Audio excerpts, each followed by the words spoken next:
Hello guys, today I'm going to tell you how you can activate T-Mobile eSIM on your device.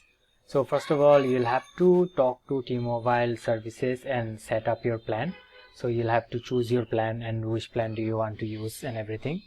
So after that, you'll need to connect your T-Mobile eSIM with your device.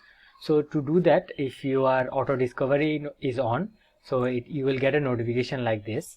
So if you don't get a notification like this, what you'll have to do is you'll have to go to settings and then go to cellular, and then you'll have to add an eSIM. You'll see an add an eSIM option. You'll have to press on that.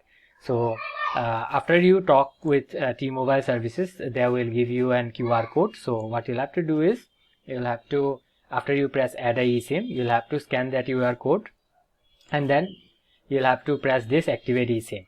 So you'll have to press continue, and then the plan will be activated. It will take a few minutes, and if you have no other active plans, your eSIM will be activated and will be ready to use.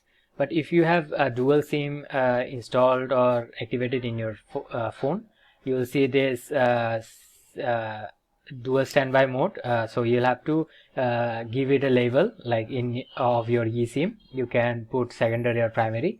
So if it is in secondary, you can choose your secondary to use. Also you can go to your messages and phone and select the secondary to use the T-Mobile eSIM here as well.